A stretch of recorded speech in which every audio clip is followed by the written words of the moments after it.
Conocerán la verdad y la verdad los hará libre. El día de hoy presentan estudios bíblicos a través de la Biblia, un análisis contextualizado, exegético y hermenéutico de la Biblia, desde Génesis hasta Apocalipsis, capítulo por capítulo, versículo por versículo, estudiaremos la Biblia para crecer en el conocimiento de la palabra de Dios. Estos estudios fueron diseñados por el teólogo erudito John Berno Magui y fueron narrados por el pastor Samuel Montoya. Acompáñenos en este interesantísimo recorrido bíblico. Llegamos ahora al capítulo 5 y solo podemos llegar al umbral Amén. de este capítulo en el día de hoy, y aquí vamos a ver el sufrimiento en la segunda venida de Cristo, todo esto presentado junto.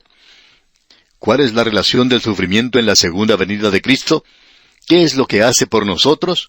Bueno, hace dos cosas. Por lo menos nosotros hemos dividido esto en dos partes. La primera la forman los primeros 4 versículos, y esto produce un servicio y una esperanza. Del versículo 5 al 14 produce humildad y paciencia. Ahora, la segunda venida de Cristo, si usted realmente cree en ella y se está agarrando a ella, a la inminente venida de Cristo, ella está en sus planes, ella está en su programa, en su futuro. Deberíamos colocarla en nuestro plan, en nuestro programa.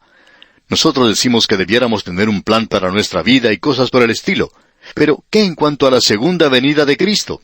Cuando Él venga para sacarle de este mundo y luego regrese con usted cuando Él venga a reinar a la tierra. ¿Está eso en su programa? ¿O es algo etéreo, algo efímero que está por allá en el espacio, una quimera que en realidad no tiene ningún significado en su vida? Esto no es solamente una doctrina, es algo que entra en nuestras vidas y no hay ninguna otra cosa que pueda alentar más sus esperanzas en un momento de dificultad y sufrimiento. No es solo el conocimiento, no es solo una creencia, sino la realidad de la segunda venida de Cristo. Yo, amigo oyente, le veré a Él algún día. Voy a entrar a su presencia. Bien, vamos a ver esto, Dios mediante, en nuestro próximo programa. Hasta entonces, pues, es nuestra oración que Dios colme su vida de bendiciones. Continuamos hoy, amigo oyente, nuestra marcha por la primera epístola del apóstol Pedro y llegamos al capítulo 5. Este será nuestro último estudio en esta primera epístola del apóstol Pedro. Tenemos aquí el sufrimiento en la segunda venida de Cristo. La vida cristiana comienza con el sufrimiento del Señor Jesucristo en la cruz por usted y por mí. Él pagó por la culpa de sus pecados y los míos. Y luego tenemos el sufrimiento del Hijo de Dios en el presente porque Él usa esto en nuestras vidas para afinarnos, para hacer de nosotros la clase de creyentes que Él puede usar en el momento en que Él desea usarnos. En los primeros 4 versículos de este capítulo 5, vemos que produce servicio y esperanza. Tenemos los sufrimientos de Cristo en el pasado, el sufrimiento de los santos en el presente, y este es el mapa que Dios usa. Y luego tenemos el sufrimiento en la segunda venida de Cristo, cuando Él viene a llevar a su iglesia. Ese será un momento de gran bendición, y nuestro sufrimiento en el presente está relacionado con eso. El primer versículo, pues, de este capítulo 5 de la primera epístola del apóstol Pedro dice: «Ruego a los ancianos que están entre vosotros, yo anciano también con ellos, y testigo de los padecimientos de Cristo, que soy también participante de la gloria que será revelada». Pedro comienza afirmando su posición. Él ni siquiera se llama a sí mismo apóstol. Él está hablando aquí del hecho de que él es un anciano. Él dice, yo anciano también con ellos. Eso quiere decir que hay otros ancianos. La palabra utilizada aquí para indicar ancianos es la misma que se usa algunas veces cuando una persona es ya de edad avanzada. Cuando se habla de una persona, se utiliza la palabra presbítero en el idioma original, pero cuando se habla del cargo o la posición, se usa la palabra episcopo. Este cargo es un cargo espiritual e indica la acción de apacentar. En realidad es la palabra que se usa para un pastor de ovejas, alguien que apacienta a las ovejas. Esa es la palabra usada en este pasaje y es todo lo que Pedro dice ser. Él se llama anciano también con ellos. Él nunca dijo ocupar una posición más elevada que sus hermanos. En base a eso les exhorta, y él ocupaba una posición única, por cierto. Él fue un testigo de los sufrimientos de Cristo. Allí es donde él comienza. Y él dice, soy también participante de la gloria que será revelada. Ahora, ¿cuándo fue esa gloria? En su segunda carta, el apóstol Pedro explica que él fue testigo de eso también. Eso ocurrió en el monte de la Transfiguración. Él le vio morir en el Calvario y le vio también transfigurado en el monte de la Transfiguración, el cual podría estar localizado en el norte del monte Hermón. Siempre hemos pensado que ese fue el lugar. Ahora hay diferentes opiniones en cuanto a cuál fue el lugar donde ocurrió eso, pero por cierto que no tiene ninguna importancia cuál fue su ubicación geográfica. Lo que tiene valor es lo que ocurrió allí. Y Simón Pedro habla de eso. Él fue testigo de lo que ocurrió allí. Pero hay una gloria que vendrá y será mayor que esa. En base a eso, entonces, el apóstol Pedro dice en los versículos 2 al 4 de este capítulo 5 de su primera epístola: «Apacentad la grey de Dios que está entre vosotros, cuidando de ella, no por fuerza, sino voluntariamente, no por ganancia deshonesta, sino con ánimo pronto, no como teniendo señoría sobre los que están a vuestro cuidado, sino siendo ejemplos de la grey. Y cuando aparezca el príncipe de los pastores, vosotros recibiréis la corona incorruptible de gloria». Comenzando con el versículo 2, tenemos algo que debemos enfatizar. Esto sugiere que uno que es anciano ocupa el lugar de un obispo, y nunca se usa en el singular. Siempre se indica que son ancianos, y no uno solo. Pero esto significa ser pastor de un rebaño, y sugiere visión y protección, supervisión y disciplina, instrucción y dirección. Y todo esto lo tenemos aquí, y que todo este ministerio debe ser desarrollado en el presente de una forma positiva, pero también se da un mandato negativo. Tiene que hacerse por la debida razón o con un espíritu correcto, no porque tiene que hacerse, sino porque ellos han escogido hacer eso. Veamos lo que dice: «Apacentad la grey de Dios que está entre vosotros, cuidando de ella, no por fuerza, sino voluntariamente». Dios no quiere que usted haga esto de mala gana, amigo oyente. Bueno, si no pueden conseguir que otro lo haga, pues lo hago yo. Amigo oyente, si ellos no pueden conseguir a otra persona, no lo haga usted, porque esa no es la razón para servirle. No tiene ningún valor si usted lo tiene que hacer a la fuerza. Aquí dice que se tiene que hacer voluntariamente. Luego dice, no por ganancia deshonesta, sino con ánimo pronto. Él nos dice claramente que se tiene que hacer por la razón debida, la razón correcta, con un espíritu correcto, y esto es porque eligieron hacerlo por elección propia, y con un motivo correcto, no para obtener una ganancia material, sino por el placer de hacerlo, encontrando satisfacción en el trabajo en lugar de lo que pueden obtener de él. Algunas veces uno puede observar a las personas que van al trabajo y puede notar que la gran mayoría va de mala gana, con una cara larga, muy pocos con el gozo reflejado en el rostro. Muchas personas están haciendo tareas que en realidad no les agrada y un trabajo que odian. Pero es algo maravilloso, amigo oyente, el trabajar en la obra del Señor. Uno va al trabajo porque le gusta y porque quiere hacerlo. Eso es lo que hace que nuestra tarea radial sea un verdadero gozo. Esto es para nosotros algo realmente fascinante y maravilloso. Pues bien, de esto está hablando Pedro. Tiene que haber una motivación correcta. Y en el versículo 3 dice Pedro, no como teniendo señorío sobre los que están a vuestro cuidado, sino siendo ejemplos de la grey. Es decir, que tiene que hacerse de la manera correcta, no empujando a la gente, sino guiándola, no dominando, sino dando un buen ejemplo. Es, por tanto, una tarea donde uno tiene que ser un ejemplo de la grey. No creemos que un predicador pueda ir al púlpito y decirle a la gente que haga algo que él mismo no está dispuesto a hacer. Tampoco podemos pedirle a la gente que dé dinero para una causa a la que nosotros no estamos dando también.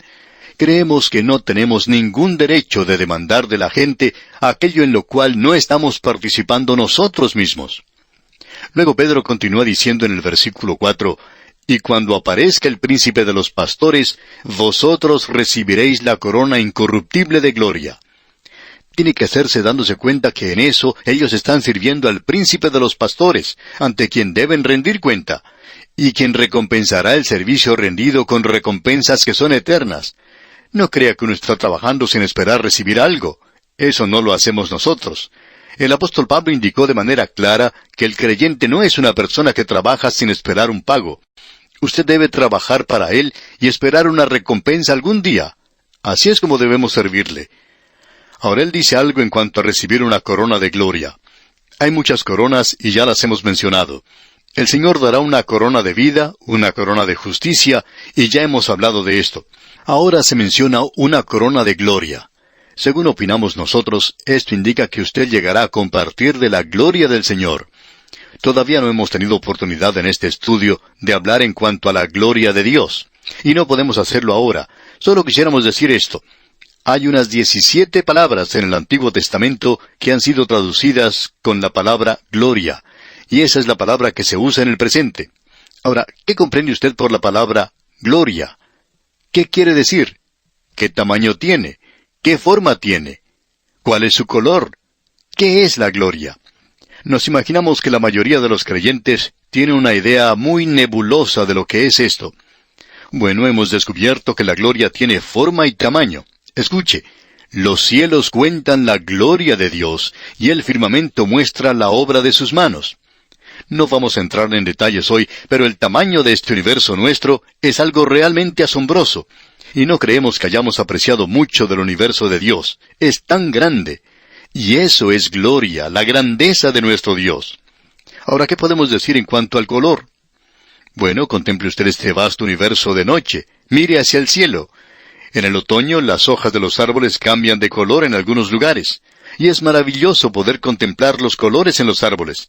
Eso es gloria, la gloria de Dios. ¿Y qué de las plantas y las flores?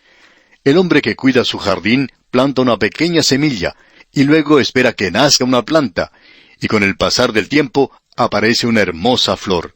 Y aún así, hay personas que le quieren decir a uno que no hay Dios. La gloria ha venido. Amigo oyente, esto es algo realmente maravilloso. Nosotros vamos a poder compartir eso algún día, porque Él dará una corona de gloria. Ahora el Señor es llamado aquí el príncipe de los pastores. El buen pastor entrega su vida por las ovejas, eso lo vemos allá en el Salmo 22. El gran pastor de las ovejas cuida de ellas, eso lo encontramos en el Salmo 23. En el Salmo 24, Él es el príncipe de los pastores, y eso es cuando Él aparece. Nosotros seremos parte de ese rebaño. Esto es verdaderamente maravilloso, amigo oyente. Ahora, en el versículo 5 de este capítulo 5 de la primera epístola del apóstol Pedro, leemos: Igualmente, jóvenes, estad sujetos a los ancianos. Hay muchos que han cambiado esto en el presente y dicen que son los ancianos los que tienen que estar sujetos a los jóvenes. Estos son los que protestan, que no quieren tener nada que ver con las autoridades establecidas. Pero los creyentes jóvenes tienen que darse cuenta que ellos deben estar sumisos unos a otros, revestidos de humildad, porque Dios resiste a los soberbios y da gracia a los humildes. Jóvenes, dice, estad sujetos a los ancianos. Después de todo, si usted, joven amigo, tiene un padre que es piadoso y temeroso de Dios, él tiene mucho sentido común, y quizá más del que usted tiene.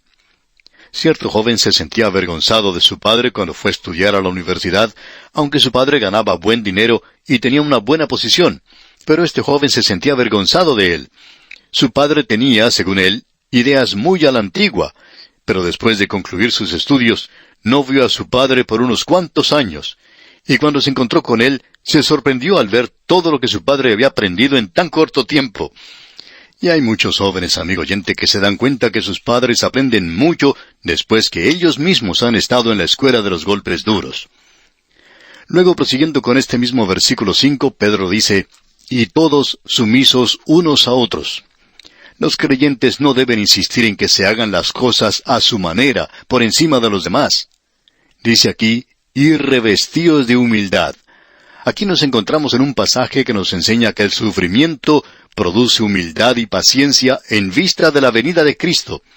Él dice en la segunda parte de este versículo 5, revestidos de humildad, porque Dios resiste a los soberbios y da gracia a los humildes. Aquí tenemos algo que es verdaderamente maravilloso. Pedro ha hablado mucho en cuanto a este asunto de la humildad y también de la gracia. Una persona orgullosa o soberbia no puede disfrutar de la gracia de Dios. Eso sucede solamente cuando nos acercamos en humildad y tenemos que estar revestidos de ella. En realidad es como si nos pusiéramos una armadura. Ese es el cuadro que se presenta aquí. Esa debe ser la actitud del Hijo de Dios. El que establecerá justicia es Jesucristo, y Él arreglará las cosas cuando regrese a este mundo. Usted no lo puede hacer, amigo oyente, aunque crea lo contrario. Ahora el versículo 7 de este capítulo 5 de la primera epístola del apóstol Pedro dice: echando toda vuestra ansiedad sobre Él, porque Él tiene cuidado de vosotros. Esto habla de la ansiedad. Venid a mí todos los que estáis trabajados y cargados, y yo os haré descansar. Lleve su carga de pecados al Señor, amigo oyente, y Él le salvará. Más tarde puede ir a Él, y Él le ayudará con sus problemas. Echad vuestras cargas sobre Él, dice el apóstol Pablo en su epístola a los Filipenses. Él es quien puede arreglar las cosas. Debemos llevar todo a Él en oración y dejar eso a sus pies. No debemos tratar de volver a tomar esa carga. Y en el versículo 8 dice Pedro, «Sed sobrios y velad, porque vuestro adversario el diablo, como león rugiente, anda alrededor buscando a quien devorar». El comienzo de este versículo dice, «Sed sobrios». Esta expresión no es la misma que encontramos allá en el capítulo 4, versículo 7. Allí indicaba que uno tiene que ser un creyente inteligente. Pero aquí se usa otra palabra que indica que no se debe beber vino. Es importante que notemos eso. Luego se nos dice que debemos resistir al diablo. Satanás anda suelto por este mundo, amigo oyente. Y en el versículo 9 de este capítulo 5 de la primera epístola del apóstol Pedro leemos en la primera parte, «Al cual resistid firmes en la fe». Ahora, el cuadro que tenemos aquí es el de un ejército que está firme contra el enemigo. Nosotros debemos estar juntos con los demás creyentes. No creemos que usted pueda resistir al diablo por sí solo, amigo oyente. Usted no solo necesita la armadura de Dios, sino que también necesita que los creyentes estén a su lado. Es bueno hacer saber a los creyentes cuando uno tiene dificultades, porque ellos pueden estar así a nuestro lado. Necesitamos eso. Y eso es lo que quiere decir esto de resistir firmes en la fe. Y la última parte de este versículo 9 dice, sabiendo que los mismos padecimientos se van cumpliendo en vuestros hermanos en todo el mundo. Ahora en el versículo 10 dice, mas el Dios de toda gracia, que nos llamó a su gloria eterna en Jesucristo. Nosotros no tenemos gloria en nosotros mismos. La iglesia es en cierto sentido como la luna. La luna refleja la luz del sol. Es solo una luz reflejada. Nosotros vamos a compartirla en Cristo Jesús. En realidad la palabra Jesús no está en los mejores manuscritos. Quiere decir en Cristo. Es esa expresión bien conocida con la cual hemos tratado anteriormente. Ahora aquí sigue diciendo en el versículo 10, después que hayáis padecido un poco de tiempo, Él mismo os perfeccione.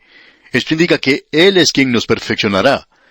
Y continúa diciendo en la parte final de este versículo 10, afirme, fortalezca y establezca. Esto quiere decir fortalecer a los creyentes. El Señor le dijo a Simón Pedro, fortalece a los hermanos y luego establéceles. Eso quiere decir restaurarles. Y en el versículo 11 dice Pedro, a Él sea la gloria y el imperio por los siglos de los siglos. Amén. Luego él sigue con una postdata aquí en el versículo 12.